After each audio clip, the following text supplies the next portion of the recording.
Welcome back, everyone, to our Inside the Issue special edition of Tucker Carlson tonight.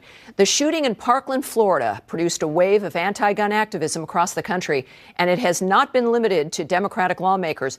Ordinary retailers are getting involved as well and imposing their own form of gun control where the law doesn't even require it.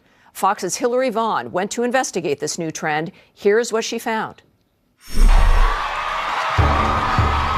This is Washington, D.C., the day thousands of anti-gun protesters flooded the Capitol streets. Ho, ho! The NRA has got to go! Students joining the March for Our Lives movement, demanding new gun control laws after the mass shooting at Stoneham Douglas High School in Florida. This is far too much. The fact that we have had all of these mass shootings and that we haven't done anything about it. I just would like to see this government do something. I do think change is coming. But when Congress failed to act, activists found a workaround.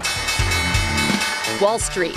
In all honesty, it probably is a workaround because Congress isn't getting much done. The idea that Wall Street could enforce gun control took off. Business is sort of in this odd place where it has leverage. Clearly the banks have leverage. The retail organizations have leverage. They showed this in the case of Parkland. People expect them to use that leverage. Within days, companies acted. Citigroup proclaiming that all of its retail clients would be prohibited from selling firearms to buyers under age 21 and pledging to cut off business with customers who sell bump stocks or high-capacity magazines.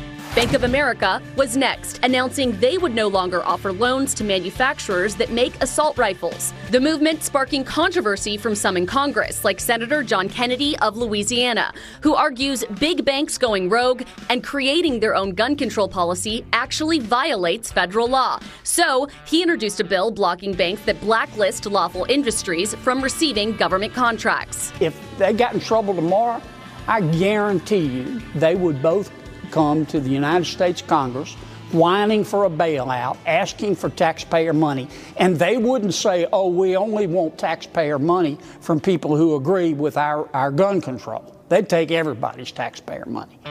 Gun control advocates also won major victories at some of the nation's largest retailers. Dick's Sporting Goods announcing they were cutting AR-15s from their inventory at their Field & Stream stores and stopped selling firearms to people under the age of 21 at all 845 of its stores.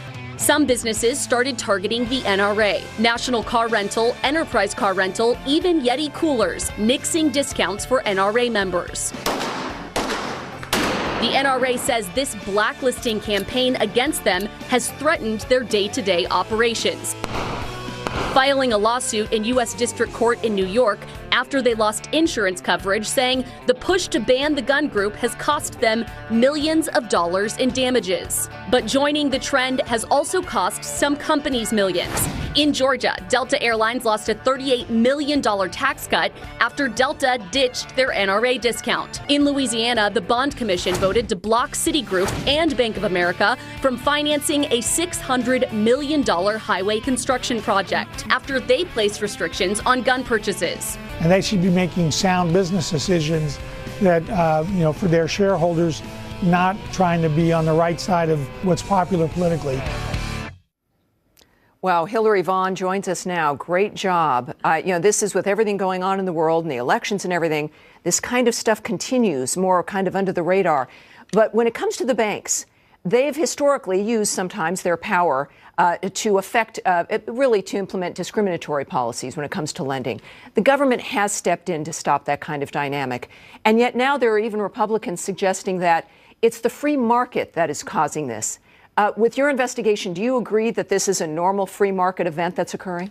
Well, what I can tell you is that Congress is weighing a crackdown on companies that are going beyond what they see to be someone's constitutional rights or beyond the scope of federal law. So when you see these companies taking their own policy or making their own policy that runs counter to federal law, that's probably going to get them in a little bit of trouble. And we're seeing Congress take up that issue. But what's interesting is you have to look at what's driving this. So there was a study done by Global Strategy Group that says 81% of Americans expect corporations to take action on political issues within 24 hours. That's not a lot of time.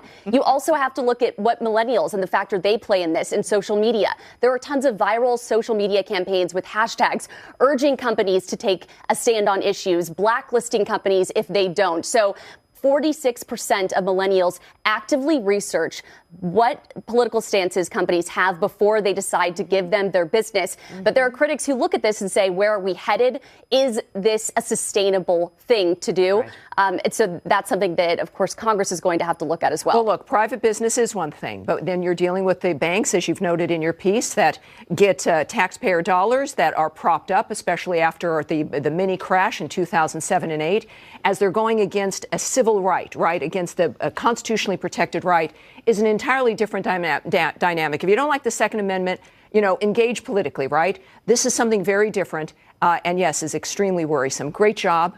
And thanks for reminding everyone of all the other kinds of things that are going on out there that we need to keep an eye on. Yeah. Thanks, Tammy. All right. Well.